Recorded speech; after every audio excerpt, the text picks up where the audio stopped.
Thank you and enjoy the event. Good afternoon, everyone, and welcome to our panel. Thank you for joining us today. Hopefully, this 1-hour sample of the literature that has grown up about, with, and through AIDS will excite and encourage you to delve more into this writing for its historical lessons and also for how it informs writing that is going on today. You've hopefully read the description of the panel from the website, as well as read all of our wonderful bios. So I'm going to just launch into the reading, and I'm going to begin with a short piece called Disorder Under Heaven. The situation is excellent. Mario's stroke had created a big mess in Elvin's life, more than the death of his mother, but less than Luis. There he went again, making comparisons. Why did he have to put things in order like that? Who suffered more, Mama or Luis? Cancer or AIDS? As if it were a competition. Look at him. Look at my man, drooling when he isn't careful. So hot. He pulled out a rainbow bandana to wipe his sweat, then Mario's. Mario could walk a little, but it was easier to push him in the wheelchair with all the crowds. They had met at Bear Pride 10 years ago in P-Town, thanks to Elvin's pelt. Whoever invented bears deserved to be Grand Marshal of the Stonewall people forever and ever, amen. But sex had to be adjusted. It now had to be enough to hold Mario and listen to his heart and his strokey love talk. He knew it was love talk from the tone, and sometimes he could make out a few words. There were rehab and PT and OT and pills to be managed, appointments and parking, ramps, elevators, grab bars, bath mats, home aids and machines. Where was the fun? No one could tell him. He thought he had paid his dues. Did he deserve to go through this all over again? He felt shitty thinking this way. But what did deserving have to do with it? He should concentrate on the good times they had shared together, right? Not even planned, just happening, whenever. He supposed it was good to live that way. Did Mario remember? He tried to ask him about it a few times. Remember Montreal, Wilton Manor? A nod and assent with a head bob. What good is a memory when you can't discuss it with the person who made it with you? Elvin looked around. Too much rain and 100 degrees in the sun. Plastic in the fish they ate and plastic in the water they drank. The world was coming to an end. They were the lucky ones. They didn't have a Maria to wipe them out. Yet. One day soon the city would have its own disaster, and then everyone would have the same blue tarp to cover themselves and ask, why me? The parade came to a stop to let the crosstown traffic through, a break from all the pushing. They were on 6th Avenue, and behind them were a contingent called the Historical Marys, with big cardboard signs. History. In the past, Elvin and Mario could have been hung, stoned, castrated, or beheaded, fired from their jobs, or be refused service in a store, all with the blessing of the church, the state, and their fellow citizens. But things changed. Federal funding for AIDS in 1990, sodomy laws overturned in 2003, gay marriage in 2015, conversion and gay panic were being relegated to the past. But what was Elvin's history? In the 70s at the university, Elvin had studied political science and been a member of a Maoist independentista student group, but his love of faggotry and Luis was stronger than the macho Viva Puerto Rico Libreism of those times, and he and Luis had both left the island to join another vanguard, Manhattan, with its bars and its discotecas and its delicious wildness. And he had never regretted it. But lately he had been having doubts. Ay, Mario, dark pensamientos about prognosis, about sobredosis, about using a pillow. But every time he pictured it, the whole act seemed like a fraud. Elvin suddenly remembered a line from Manuel Ramos Otero. What's important is that our house has always had an eviction notice nailed over the door. 25 years ago, he had marched down the same avenue with Luis, defiant. Now it was 50 years of gay pride and so much time had passed. But for what? Just to be in the same position with straight people who were now again trying to erase him? Now he was supposedly in the same boat with the folks who hadn't cared if he was tattooed or quarantined or cured or saved. Now everybody was supposed to be equal. What did it mean? He had always believed history kept moving toward progress in cycles, sure, but always in a forward direction. He didn't understand the times, but the parade had begun to move again. The beat, the queens, the gender activists, the Twinkies, bears, otters, dykes on bikes, the tambourines, the whistles, the vuvuzelas, the scent of weed and cologne and body stank in rhythm with the drums, calling everyone to a sort of chaotic togetherness, like a symphony without a conductor. And he and Mario, in their matching Marge Simpson wigs, were a part of it. Thank you. Now we're going to move on to Stephen Reel. Thanks, Gerard, and thank you for inviting me to participate today. I'm going to read a poem, and then I'm going to read a few comments afterwards. This is called Abel Has Almost No Immune System, and it's in 4 parts. 1. The red footnote on the label of the miracle drug catches my eye.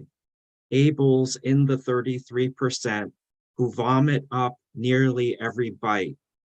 Mom and Dad told me he sobbed on the long distance call before a catheter was tunneled between his clavicle and first rib so he could feed through his subclavian.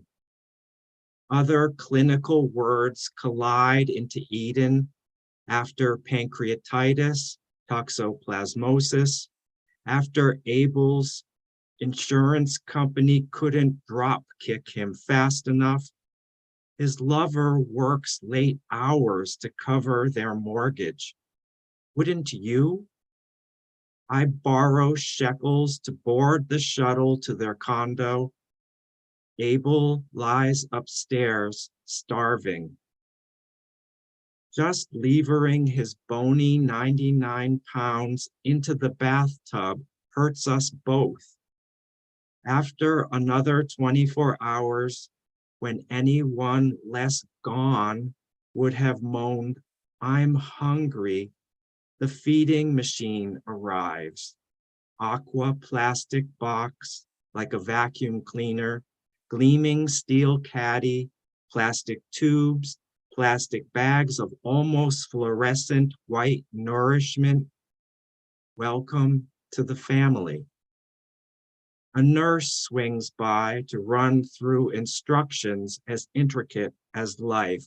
1, interlocking joints. 2, kept sterile with alcohol wipes. 3, spill into Abel's core. Oh, that feels cool, he murmurs. This mission is a booby trap when each step must be followed to the iota to foil microbes. Is it possible to be precisely prophylactic forever and ever? And what if someone sleepy and or absent-minded stumbles through what's now second shift? How to gauge a turn for the worse? I am my brother's keeper. 2. Yes, my name is Cain, and I'm calling about Abel. Yes, I do have his patient ID. I want to see the bill the home health company submitted, the 3D pie charts accounting blazoned at board meetings to extol how much moolah was pinched by discharging failing policy holders into the land of Nod. For the criminal trial, our lawyers subpoena this quarter's financials, issue interrogatories to establish bloated profits the LLC diversified, how many day spas it spawned east of Eden, how many golf courses begat among thistle and thorn. 3, all evidence will be offered to Adonai. 4, I am the wobbly tiller in Abel's room, who paces but must keep steady. With rigid fingers, I hold the survival of my first rival, whose birth introduced me to the murderous scythe I swing inside. This vigil will last days, only hours, in fact. Unto dust thou shalt return. His sleek alarm clock sweeps silently on, while I scribble lists of specialists, lay siege to another helpline's moat. Abel has no drawbridge, 1 or 2 white cells left to rouse. One slip, one contaminated swipe. If only I could kneel beside his bed and believe. The day after my brother David died, I started writing a different poem about what had just happened to each of us. Although I continued to compose poems over the decades on this topic, they arrived only sporadically and with difficulty. When it came to this subject, I felt glacial. The major reason was the complicated and deep blend of guilt I encountered when writing about my brother. I also hesitated to put some of my most private pain on display. A few years ago, when I mentioned this block during a poetry workshop, its leader, Kevin McClellan, suggested I read Roland Barthes' Morning Diary. The form of that book liberated me. Like Barth, I could record daily thoughts about my beloved departed. My musings didn't need to be a whole poem or a chapter or an essay. Memories and realizations began tumbling out.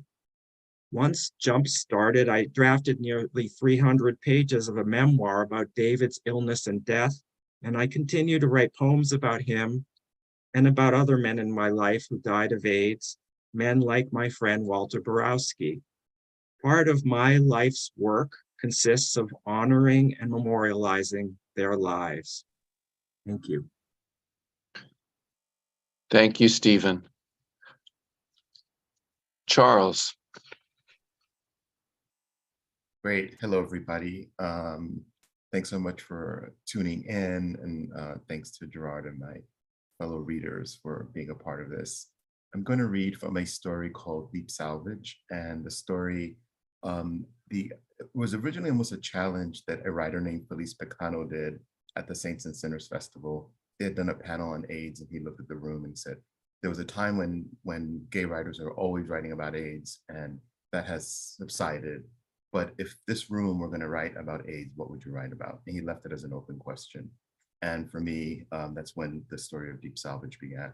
So I'm going to read from the very beginning of it. And I don't know if anybody can see the chat, but I'm going to put, it exists at a website called The Big Other. And if you just put my name and Deep Salvage in it,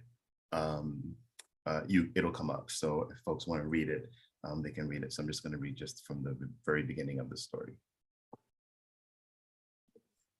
I didn't think people died of AIDS anymore. No more friends falling ill in large numbers, no more hospital visit after hospital visit, no more Kaposi sarcoma or friends wasting before my eyes, no more funerals every week. When I started dating David 5 years ago, it was no big deal that he was HIV positive.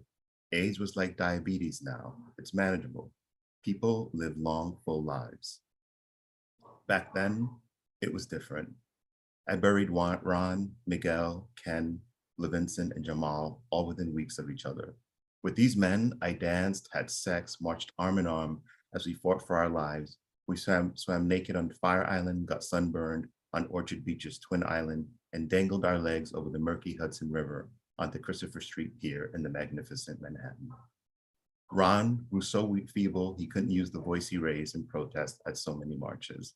Miguel withered from 220 pounds to 120 pounds in 8 weeks, as if the virus had eaten him away from the inside, while his lover Frankie lost his brilliant mind to dementia. Ken was determined to beat AIDS and tried every experimental drug available. With every attempt, his kidneys and liver weakened until his body poisoned itself. Levinson's pale brown eyes were shut when Kaposi sarcoma moved from his legs and torso to his face. He could barely breathe when the lesions inside his body took over his lung, but he managed to whisper farewell to me after each hospital visit in case he died that night. Jamal's illness hit me the hardest because I loved him. Not the way I loved my brothers. I was truly in love with him, but I was a coward. I didn't want to have to bury my beloved. I comforted many friends who lost their partners to AIDS. Their tears soaked through my shirts as I held their sobbing, heaving bodies, absorbing the seismic tremors of their hearts. Feeling their pain secondhand was overwhelming. I never wanted to feel what they were feeling, especially if I could prevent it.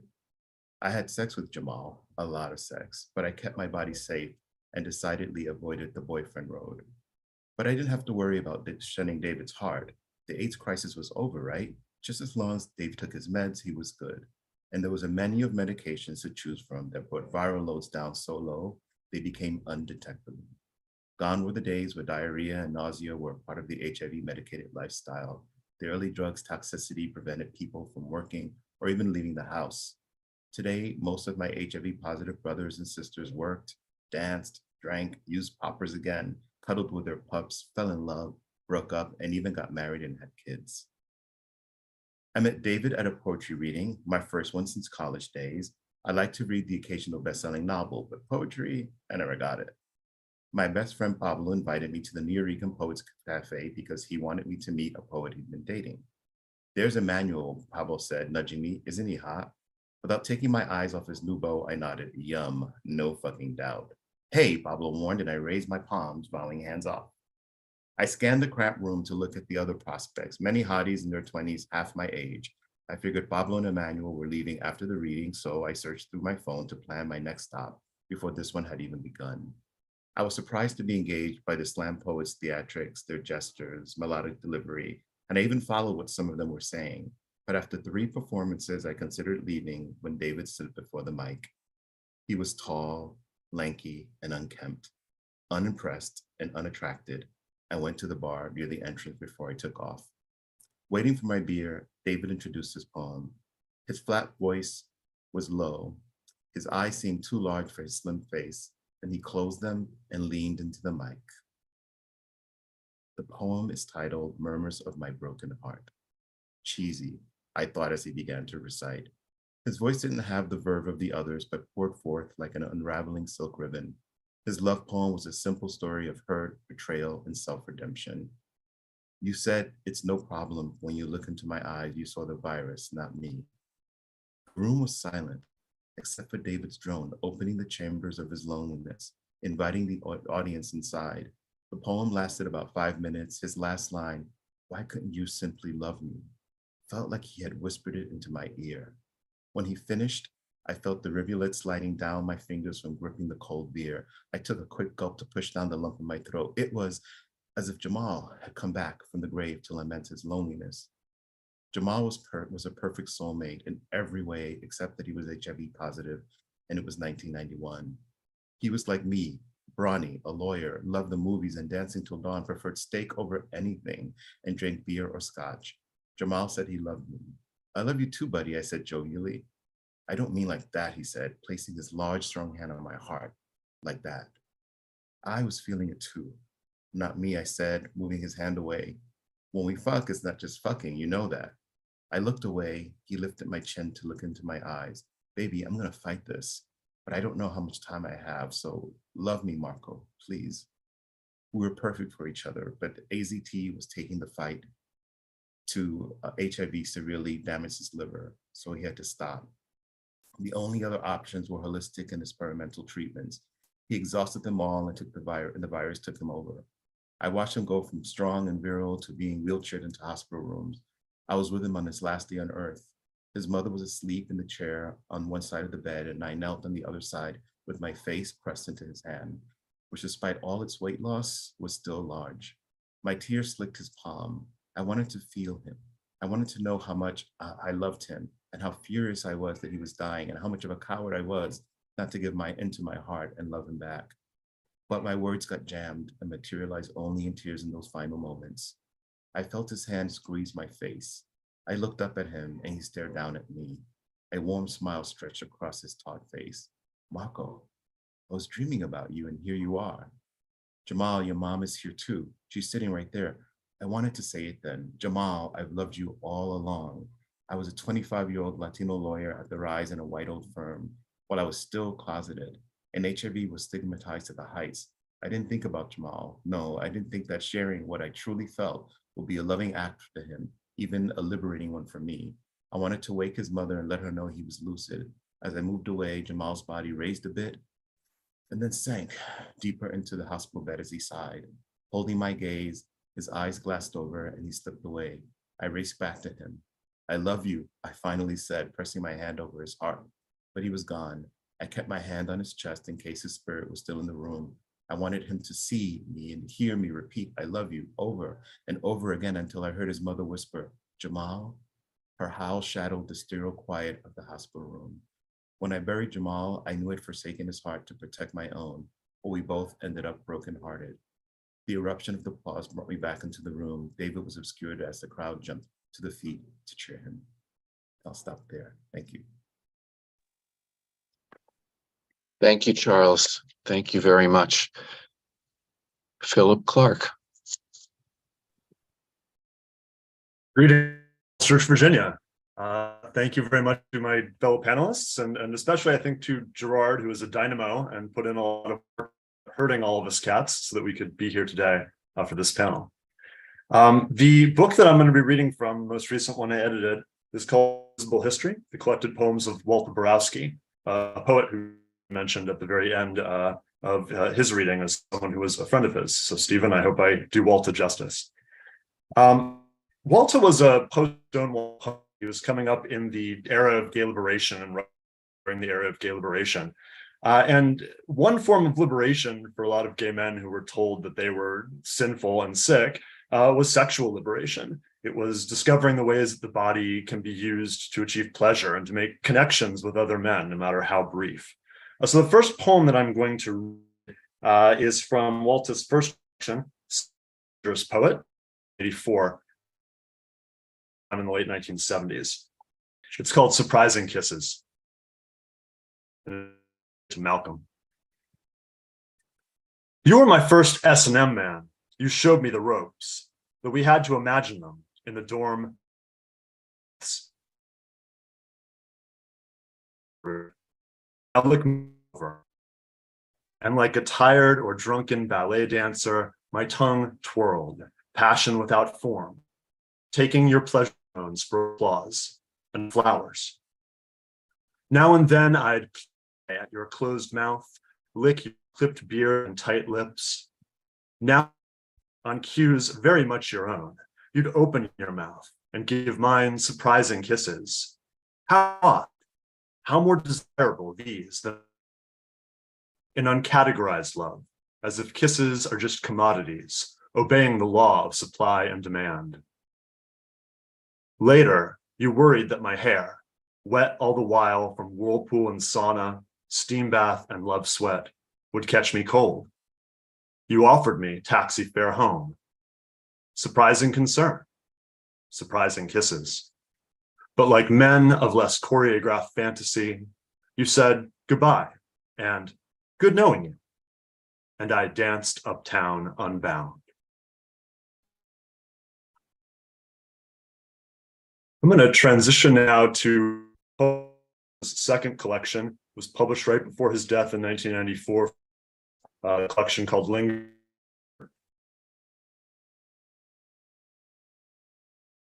One in people's lives, be told all over again by the media that they and their desires and their bodies were sinful and unwanted, and shown by the manifestations of the disease, the marks in the body.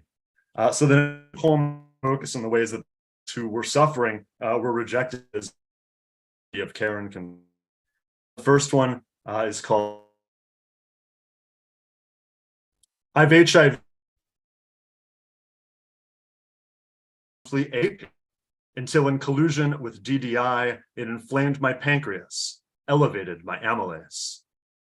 Now I begin each day with 4 25-milligram dapsone and homemade AL-721, hopeful membrane fluidizer. On March 1st, 1990, several people, mostly white women under 45, said gay men have to be put away. In a desert behind fences, they said they could not possibly raise children with our images, with us around. Phil said, you can round them up like they did the Japanese Americans during World War II or the Jews during the Holocaust? I don't care, said the woman with the silver hoop earrings, the peasant blouse, and the ponytail. I just want them away. I've got 37 T4 cells, dear. Patience. The quotation, Walta does not give a source, and I've been unable to find a source, but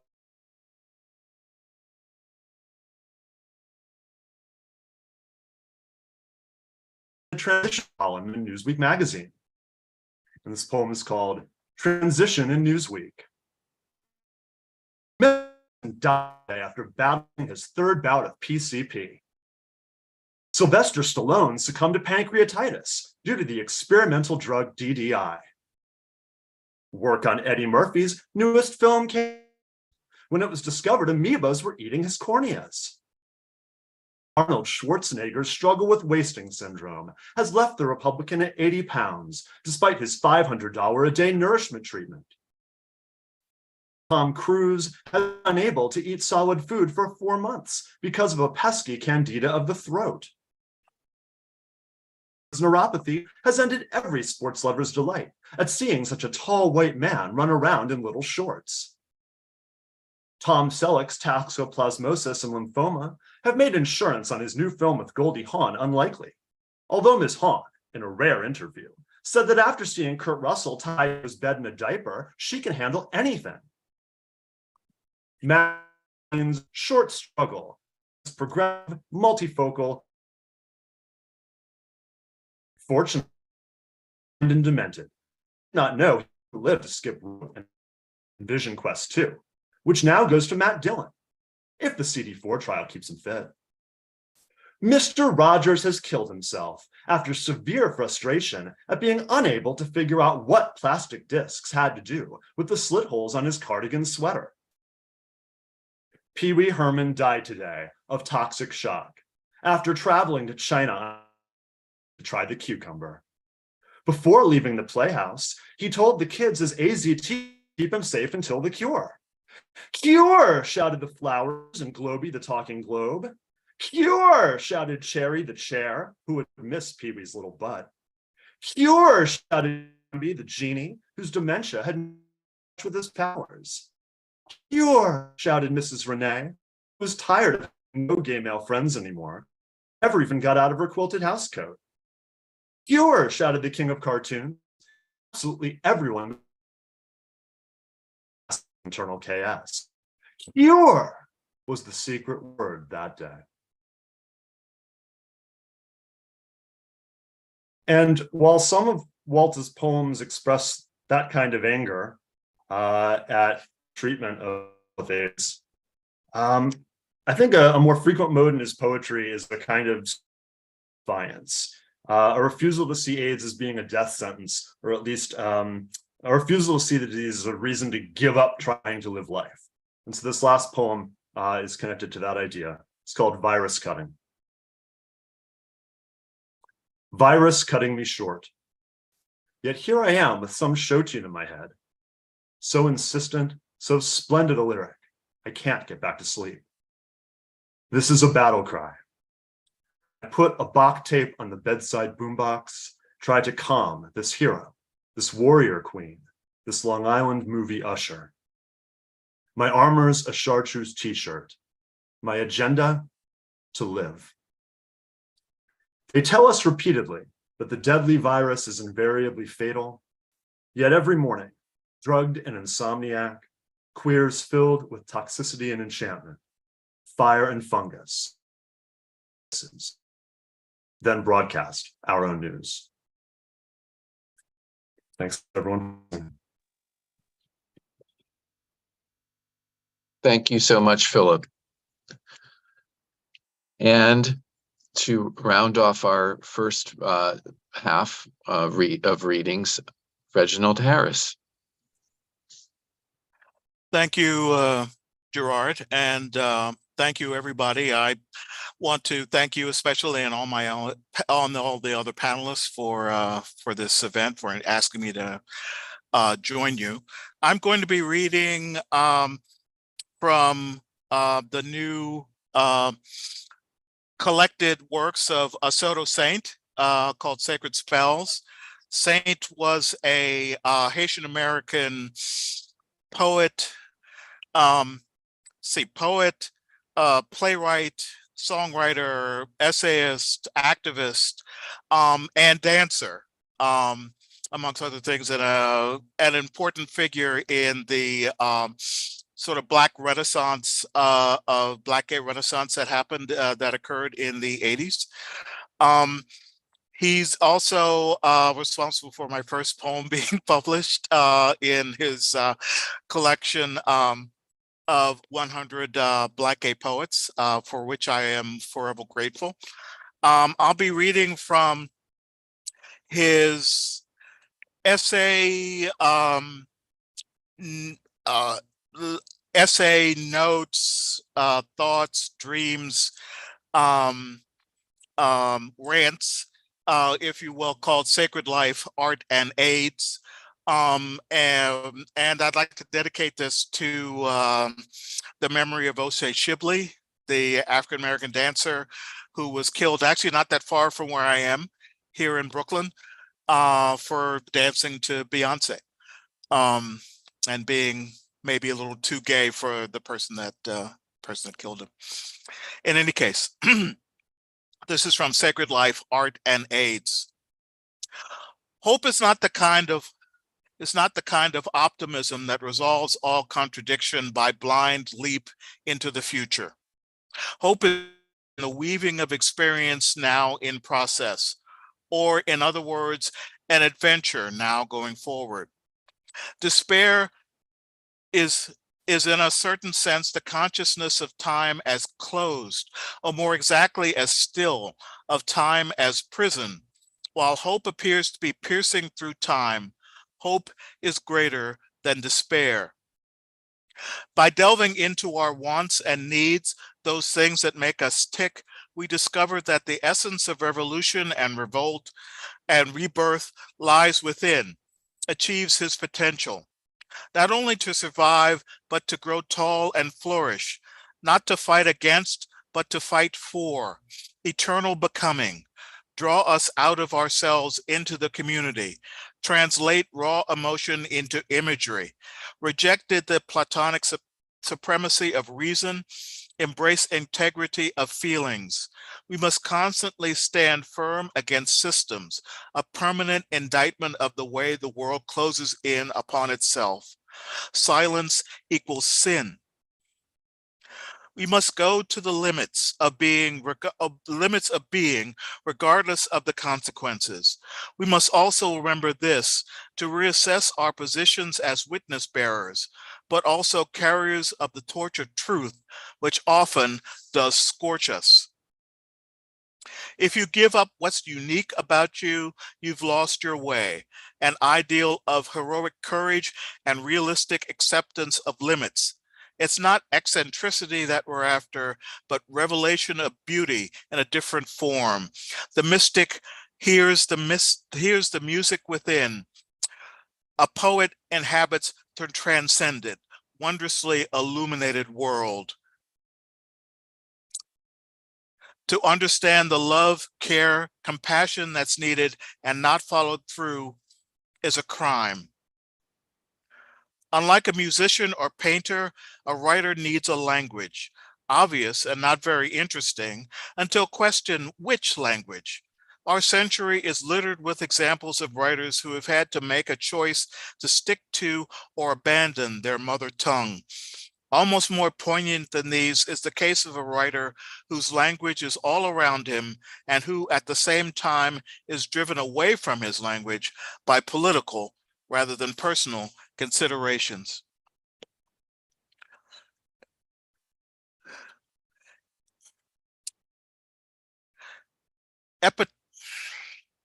Epidemiology and demographics of age HIV is disruptive.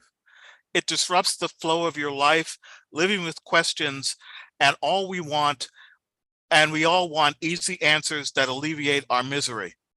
I've kept myself alive by being open, by acknowledging the too real possibility of my dying young. AIDS is but one of the many problems we face as a society. It did not make me an activist. My therapist keeps insisting that I display anger. I'm past that.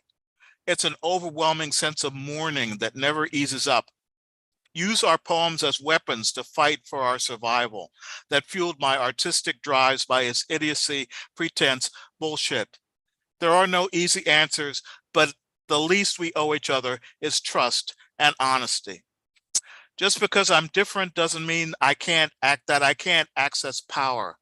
I know the pain of leaving my lover on a stretcher in a hallway in an emergency room. I know the pain of watching friends deteriorate, sensing the disease acting up in my nerves, my mouth, my limbs. I can sit on my terrace, look down at the avenue and see dozens of young men in 1 hour pass by, gaunt and frail, lesion covered.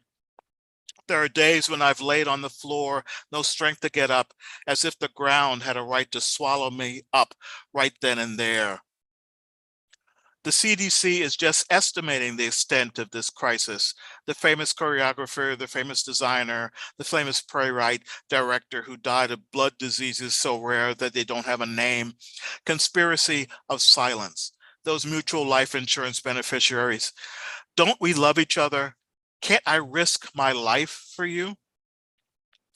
To demystify gayness and AIDS as something as natural as the air we breathe.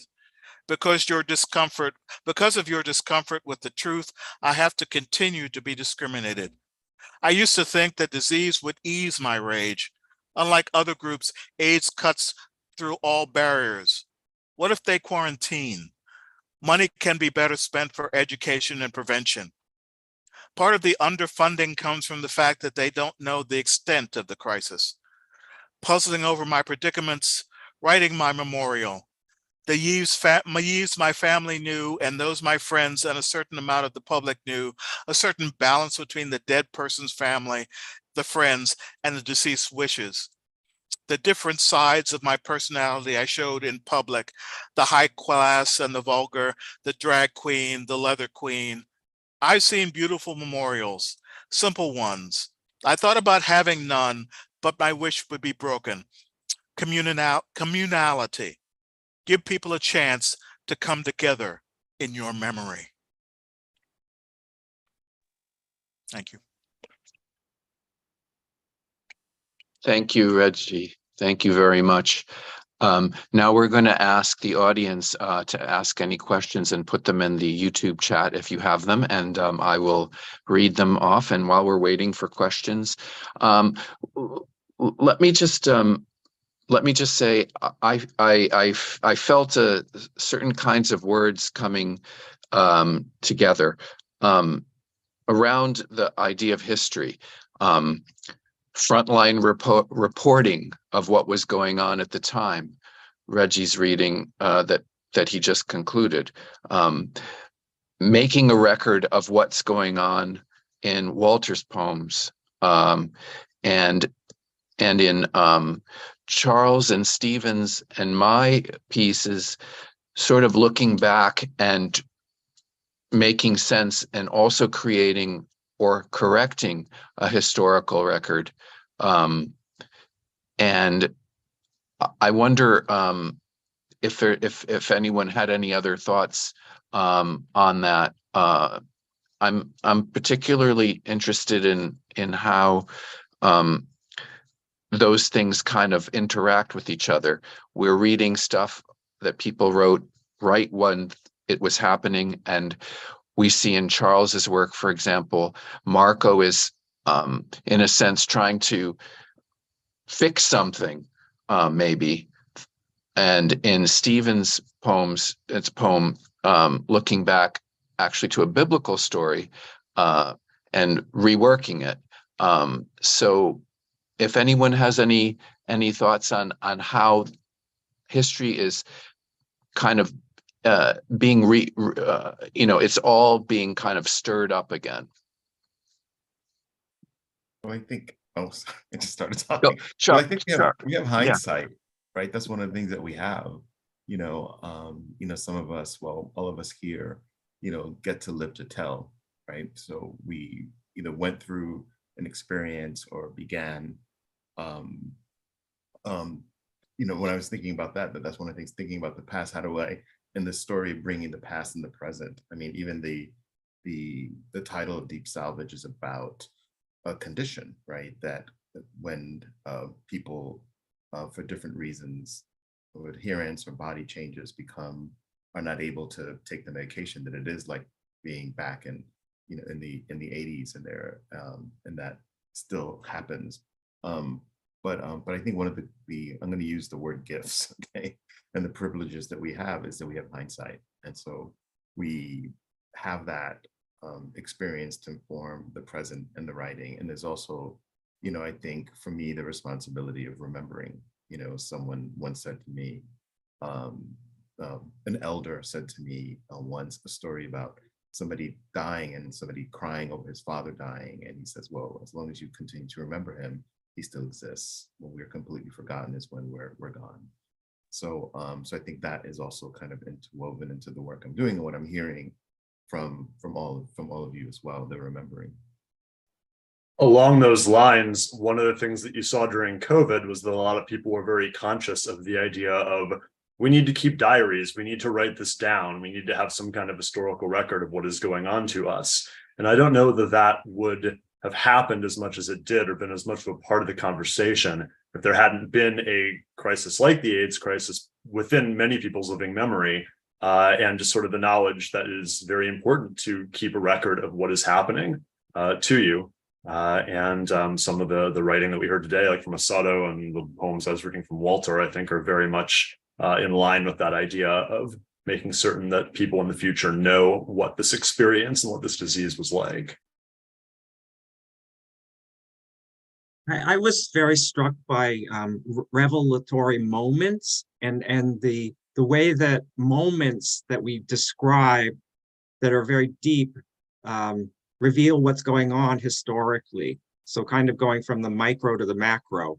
I think about the moment where Charles's character was at the bedside at the last few minutes of the man's life. When Assotto was saying, I'm on the floor, I can't get up, and the floor is about to devour me, or Walta having insomnia and trying to deal with what's going on with him at dawn. I mean, to me, those moments really, they pack a lot about what's going on in history, because they're so specific and they're so beautifully revelatory to me. I think one of the things that Assotto said or wrote is that he wanted to be a writer, quote, who not only reflected the world, but tried to change it. And I think that in all of this work, it's memory and it's witness of what's going on, but also it's a call to change, a call to use that memory to change how things are. I know that certainly the writers that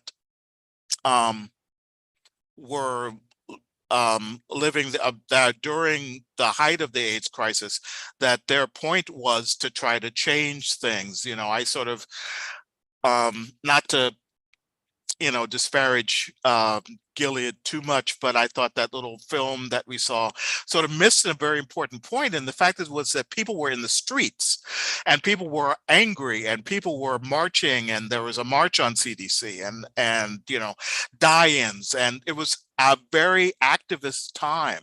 And the artists and writers at that time thought were working to change things, to allow themselves to live, to allow their friends and lovers to live, to force the government and pharmaceutical companies to change the way they did business. And so that's one of the things that writers do, or one of the responsibilities that writers have, yes, to reflect the world, but that reflection is in a way a kind of call for change, sort of like, look, this is what's going on. Do you like this? Is this really what you want to happen? And how can we create a world that's different if you don't like what's going on now? I think that that is a great way to kind of describe everything that we've been reading, especially if we look at the current moment that we're in now, and what's going on with libraries, what's going on with so-called bathroom laws, etc. I think young people in the audience today will find a lot of encouragement for their own activism by reading these authors and other authors. It's almost it could be a little how-to manual sometimes about how to make change. And also, I think it's very spirit lifting to see the work that our predecessors and our ancestors have been doing. And it's up to us to keep their memories alive and to keep recording and creating and correcting the historical record. We have a couple of questions. Here's a question. In what ways do you see that writing about AIDS has changed in the years since the cocktails and dramatic slowing of the generational death toll? Who would like to take a stab at that? Philip. Thanks. One thing I talked about in the introduction to Invisible History, the book I read from today, was that there was this major gap in the literature of AIDS. At the time that the cocktails came in, people were exhausted from AIDS being such a major topic of conversation. And really the literature took a large break from discussing it at all until you hit sort of into the 2010s. So there's like a 15-year period of nothing. But I'd say that the not so much a change as a continuity. I think that a lot of the work that was being written during that time period was elegiac in tone, and certainly the writing that is being done now about AIDS is latter day elegies, the things that I've read. Charles, did you want to say something? Yeah, I think, I mean, Reggie said, was saying something that touched on this, that I think there was an exploration, there was a wondering, right? I think of Paul Monet's book, I think of those things, the idea of like, that was the, the sense of death, right? A sense of an ending, a sense of trying to make sense of something. I think, I think that there's been, as part of the change, I think we're part of the change of how that has happened. And I think going back to what I talked about in terms of us, having hindsight, holding memory, and, I mean, ultimately the piece I shared is a love story, right? I mean, AIDS is a part of it, but it's not, it's affecting the relationship. But it's a love story about two, men of color of different generations, of different class, even backgrounds, trying to navigate this, where AIDS is an integral part of it. So I think that's it. I think maybe some of the writing, a lot of the writing, I think that was Felice Pecano's charge, right? There's a lot of writing was specifically about AIDS, like what else would you write about? So I think AIDS is there, but I think we're also, exploring the relationships, exploring, lots of other things that are happening at the same time. So maybe that was some of the change. And I think, also maybe some of the urgency of, I think of a writer I adore, of Melvin Dixon's work, and feeling that sense of urgency that was in his work, and that sense of reflection that was in Melvin Dixon's work. And and we were mentioning this, I think, at one of our, when we got together, how, that famous speech he did at Outright, I think it was in 92 or something, that he goes, "I'll be listening for my name," right? That was one of the lines inside of it. That was, so it was that understanding of the terminal illness, of the ending of life, even at being young. That was a very much a theme in the work. And I think maybe we, on the other side, are able to have the privilege to explore things beyond it. So I think that's maybe some of the ways changed.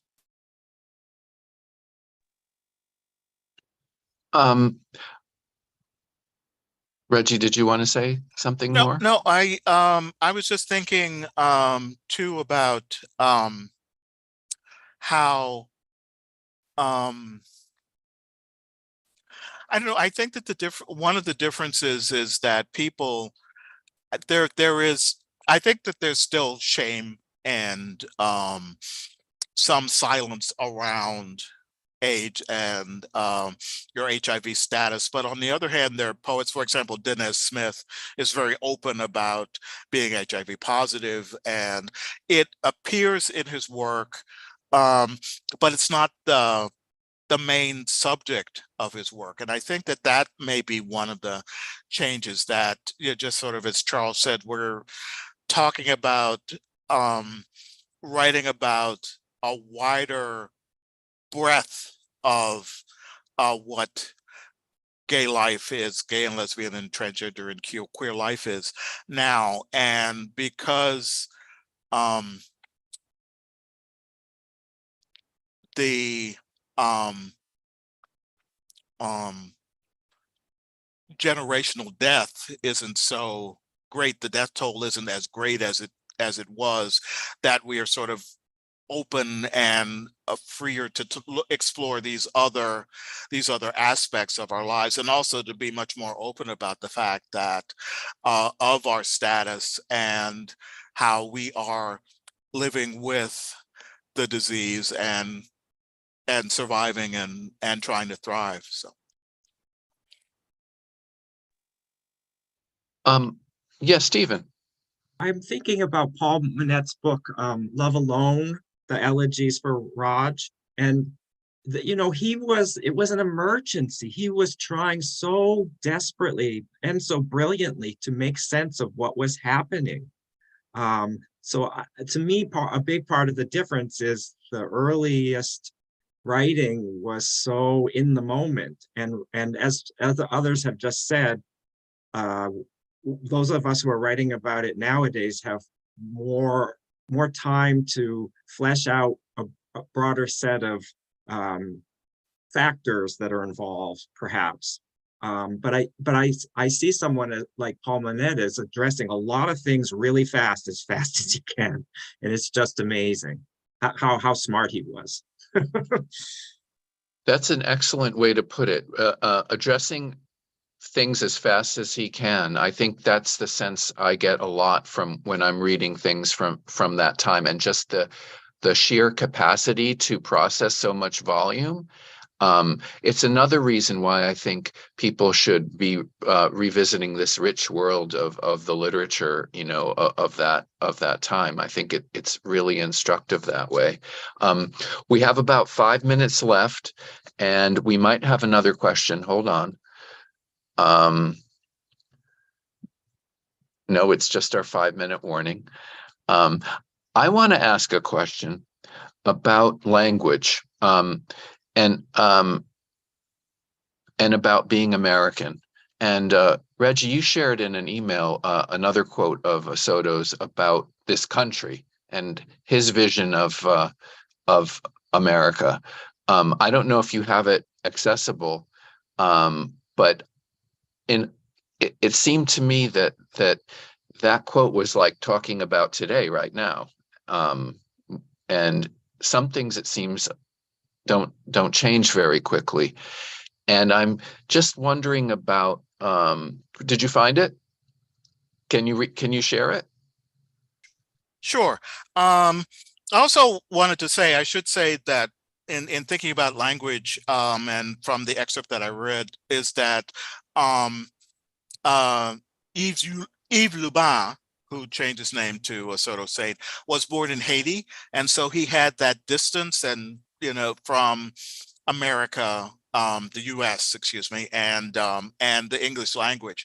So, so that informs his work as well. But in any case, the excerpt that I sent you is from the preface to The Road Before Us, his anthology of 100 Black gay poets. And he says, ours is a country where omens abound out of control. Ours is a country tempted by fascism. Ours is a country in a demythologized age, perhaps void of salvation.